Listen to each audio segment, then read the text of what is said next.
Hello everybody, this is English for You, the program that helps to improve your English. A very warm welcome. In the studio I'll have my Fazekas students, two boys, the young generation. Boys, would you put up your hand? Right, from the 9th grade, so the young generation is pushing their way. And two ladies, not that young generation, from the 12th grade. Would you put up your hand, ladies? Kata, how are you doing? I'm fine, thank you. Great. Andrew, how's it hanging? I'm also fine, thanks. Good. Anna, what's up? Everything's fine, Victor. Good. Bence, how are you doing? It's cool now, thanks. Cool? Yeah. All right, good. So this is the first time. Aren't you nervous a bit? A bit nervous. Just a bit. All right, thank you. Today's special guest is Mr. Brian Hodson from the United States. And he is a Fulbright grantee, and he's been in Hungary for over a year now. And his special field is Eastern European history. Thank you very much for joining us. I'm pleased to be here. And I have a picture here pretty soon, and I wonder if this picture is characteristic of the state where you were born. So I would like to have that picture. Right. Yes. It's not very picturesque. So what is the name of the state where you're from? I was born in Kansas. Right? And it's just that flat, it's a Yes. plain, no mountains? Not in Kansas, no. No. No. And I've read somewhere that this is the exact middle Yes. of the United States, the Yes. geographical center of the Yes. United States. And the nickname is the Sunflower State. Mm-hmm. Right. And I have another very characteristic picture. So could we have the next one? And I'm turning to my students whether they recognize this film. It's not coming, but it's going to come pretty soon. Yes. Yes. Put up your hand if you recognize this. Kata, what is It's this? the Wizard of Oz. And you recognize the characters? Yeah. That's Dorothy, and the second from the right. Then there's the Cowardly Lion. Excellent, the Yeah. Cowardly Lion. And this one, I don't know. could you help us, Brian? Yes, that's the Scarecrow, The Scarecrow, and next to the Scarecrow is the Tin Man. the Tin Man. Has it got anything to do with Kansas? Was it a good idea to put it on the projector? It's a common joke that we suffer. Yes, so what is it? The story was set in Kansas, and it begins with a tornado, which is common for Kansas. So tornado, which is common in Kansas. Have you ever experienced a tornado? Not personally. My parents' house was destroyed by a tornado before I was born, but that's the closest I've been to one. Right. I asked you a couple of days ago, Brian, where are you from? And it wasn't easy for you to answer this question. Why not? Like a lot of Americans, I've moved a number of times to a number of different places. And so the question, where are you from, might be where I was born, it might be where I last lived, where I studied, my favorite place that I lived. So there's a number of different ways I could answer this, and I'm never quite sure what answer somebody's asking or expecting. Right.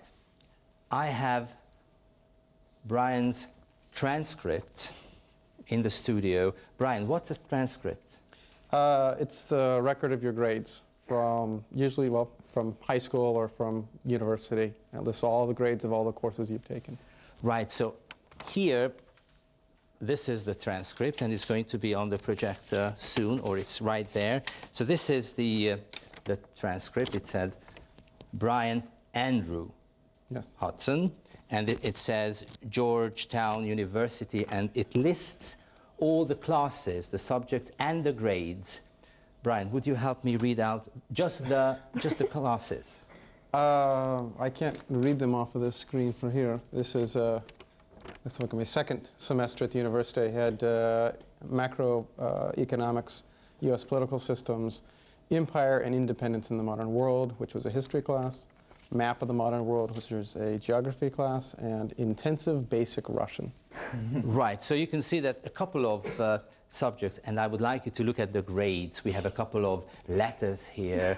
Andrew, can you help us find out what they stand for, these letters? For example, we have this F. What do you think it means? The F perhaps means failed. Yes. Perhaps it means Worst. fine. Fine or fail? Which one? And then comes, we have C. Is it good or bad? I think it's neither, so it's in the middle of So which is the best? Which one do you think is the best in A. America? A. You're absolutely right. And we have a B+, which is not that bad. We have an S. What does that mean? It's satisfactory, and it's for a course that isn't graded on a scale. Right. We have a W. Again, I'm turning to you, Brian. You must help us. Any guesses? Wonderful. It's withdrawal. Which means that... Which means that I resigned myself from the class before the end of the semester. Right. And here I can see that academic dismissal 1990.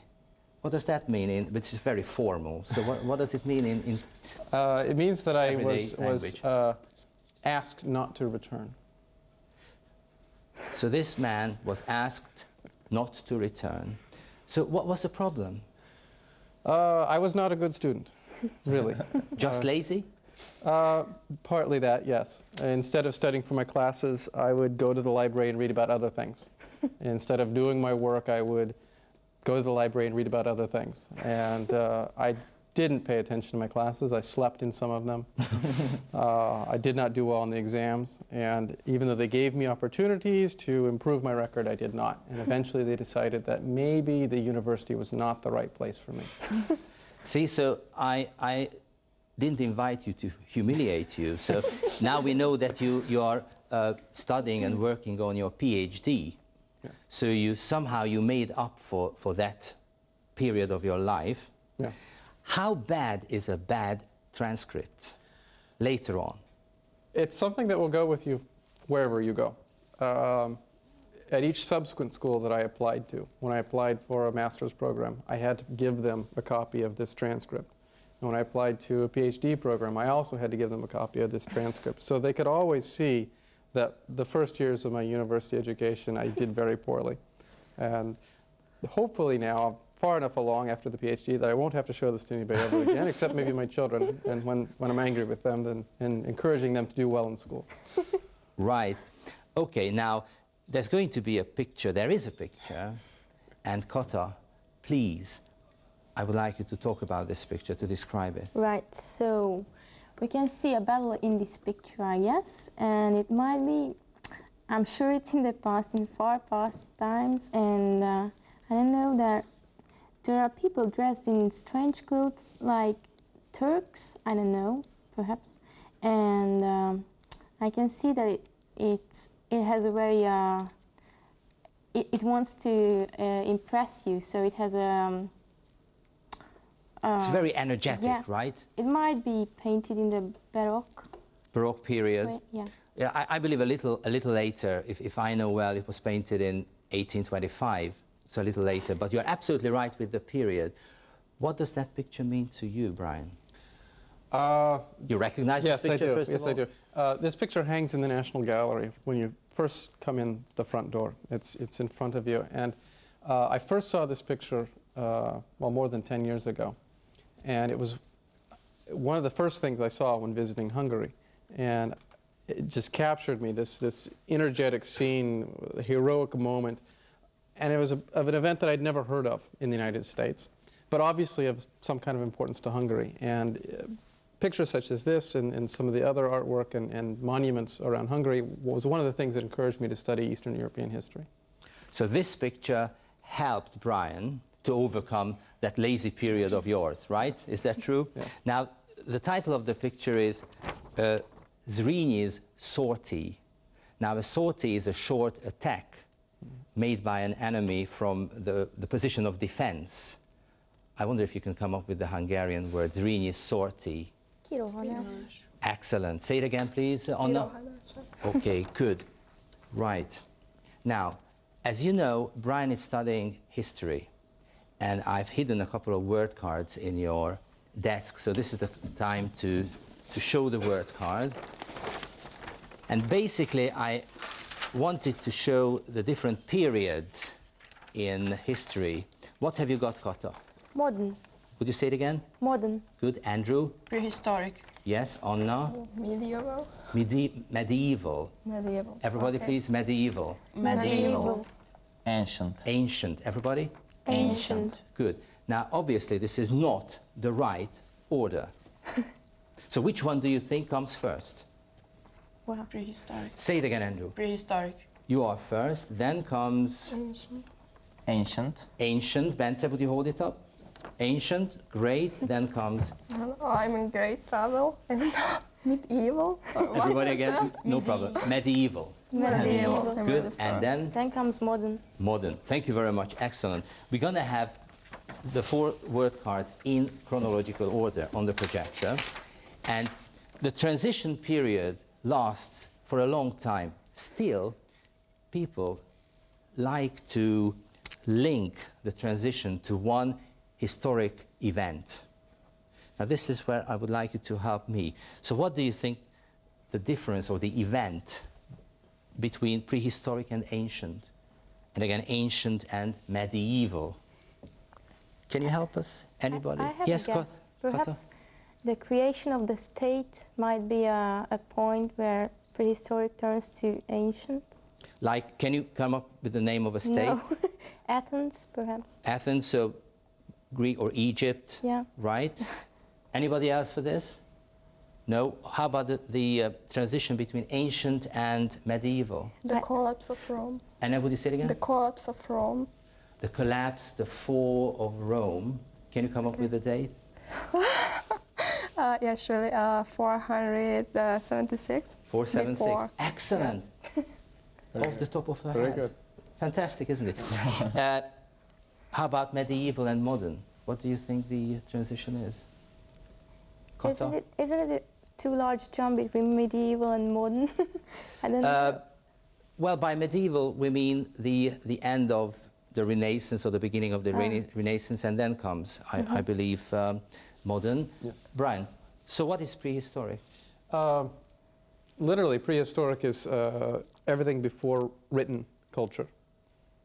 Things that we can only know from archaeology.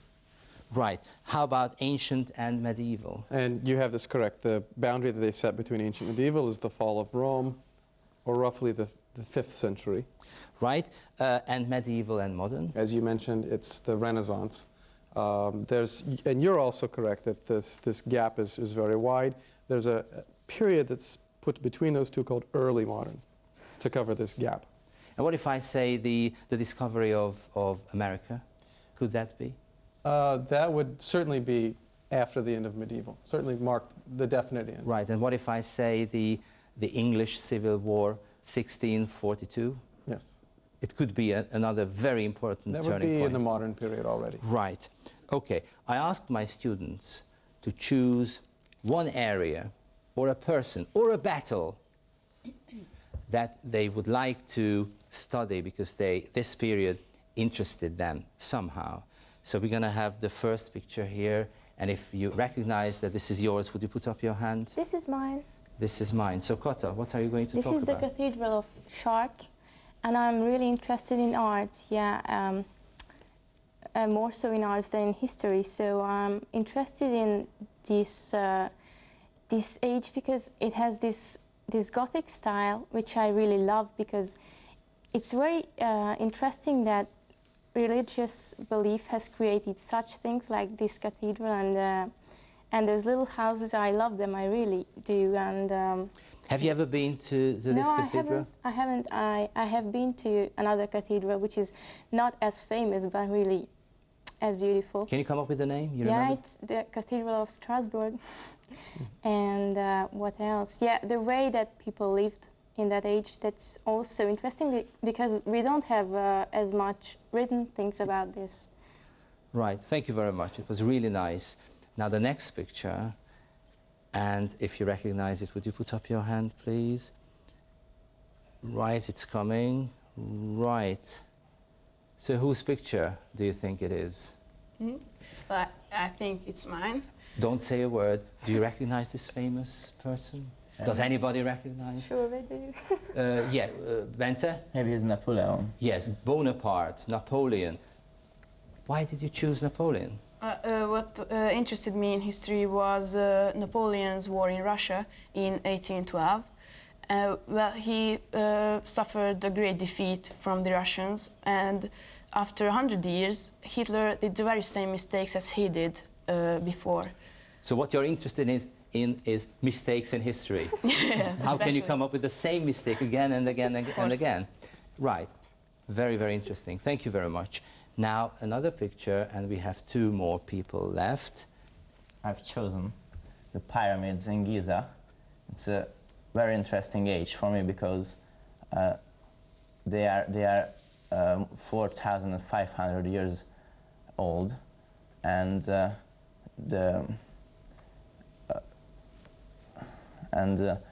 are 146 meter high. So you checked how high Yeah, they yeah. are? It's no, I didn't check, but I read it. It's higher than the St. Paul's Cathedral in London or the St. Peter's Cathedral in the Vatican. Which is just fantastic. Have you ever been to Egypt? No, I haven't. Would you like to go there? Yeah. Would it be the first place Yeah, to go? Maybe. it will be the first place. Thank you very much, Bence. And again, another person, and obviously it's Anna's very choice. pretty. Wait. If you recognize this very famous person, put up your hand.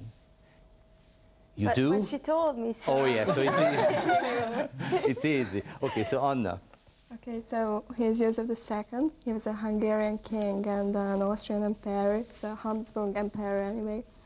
And I think he was a bit too dedicated and a bit too power thirsty, probably because he ruled together with his mother, Maria Theresa, and he wanted to carry out all his plans. But so, for example, he wanted to unify his country, which had three parts: Hungary, Bohemia, and Austria. And obviously, people were unsatisfied with him. But he was an enlightened emperor, and I really admire him for example, the edict of tolerance, which meant the freedom of religion. And I think it belongs to his good ideas. Right, thank you very much. So this was a tragic personality. Yes, Right. in a way, I feel Yes, sorry for him. I agree with you. And now it's going to be my turn. I would like to study something, and you can see this map, and it says the sandwich. Would you say the Sandwich. sandwich? This is the American way. The British way is the sandwich. The Sandwich Isles, and they were discovered by Captain Cook in 1778. Can you come up with today's name for this? Maybe it's Hawaii. Congratulations. This is Hawaii, the Hawaiian Islands, and Cook named these islands after his benefactor, the Earl of Sandwich. And we are going to talk about this island, which is called Maui. And now we're going to have another picture of Maui, the island. Yes, here we go. For example, this is the Iao Valley, where there was a huge battle where Kamehameha the Great defeated his enemies with the cannon he borrowed from the white man. But we are not going to talk about King Kamehameha, but there's the plain here, very beautiful area, and we are traveling to this area. The most important revenue in Maui is tourism. Revenue, income, all the money, especially the money that the government receives. Now I would like Group 1 to listen to the second largest revenue and the history of this. Group 2. I'm going to give you two names. Samuel Alexander and Henry Baldwin. Everything about these two people. Would you roll the tape, please? Sugar forever changed the face of Maui. Next to tourism, the second largest source of revenue. Maui grows about 1/4 of Hawaii's sugar crop. Hundreds of years ago, the Polynesians brought the first cane to chew and use with medicine. By the time the first white person arrived, it grew wild. In 1869, Samuel Alexander and Henry Baldwin, sons of Maui missionaries, purchased 12 acres near Makawao to grow sugarcane. Together, they pioneered the building of the Great Hamakua Ditch that would irrigate Maui's dry central plain. Right. Kata, anything about it? He said something about sugar canes, and that first it was used as a medicine, and there were two men who came here. Yeah, this is their Yeah. task. And Sorry. Polynesians brought sugar cane, Yeah. and then it grew wild, right? And this is very, very important. The second largest revenue, right after tourism. And what about the two people, Anna? Well, I could catch the date. It was 1869, and I don't know. They came there, and I Yes, know and they there's bought an improvement. 13 acres or 12 acres, and they pioneered to dig a huge ditch to irrigate this land, supply dry land with water to irrigate the land, right? So, as you can see, I would like to go to this island, and I would like to study the history of sugar in Maui for 3 years. That would be lovely, right? Now, Brian has been studying something different, and let me just show you something. And with this clip, I would like you to guess the period he is studying. Please watch for the clothes, weapons, the dance, the music, and there is going to be a name that might be a clue. Okay, roll the tape, will you?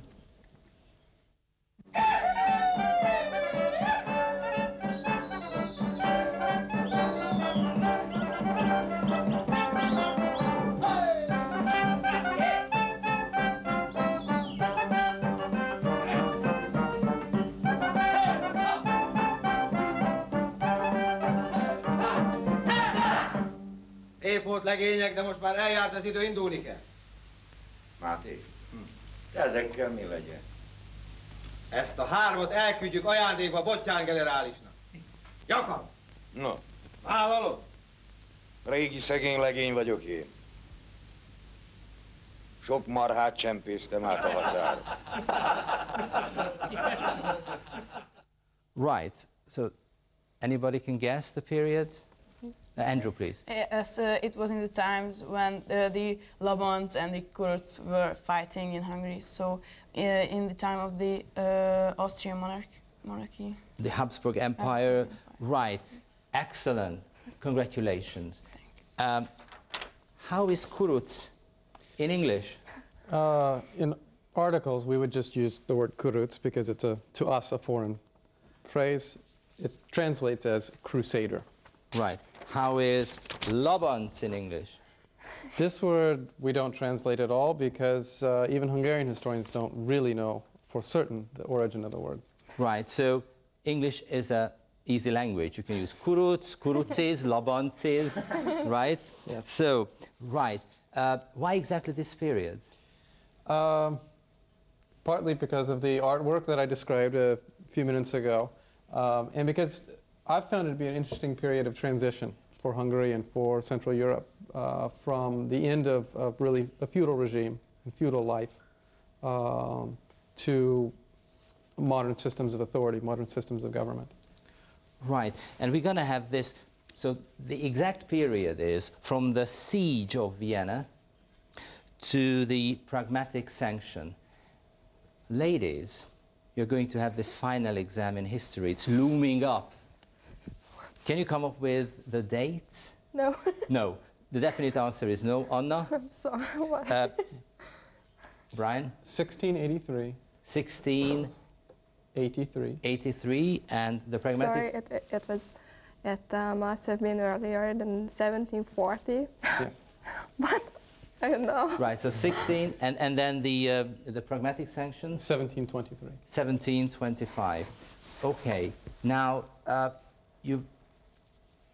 you go to archives, right, a couple of times, and this is the place where old records and the documents are stored.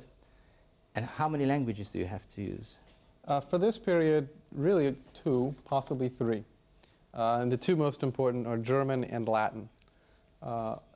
Documents from the Habsburg Empire from inside the court are almost always in German.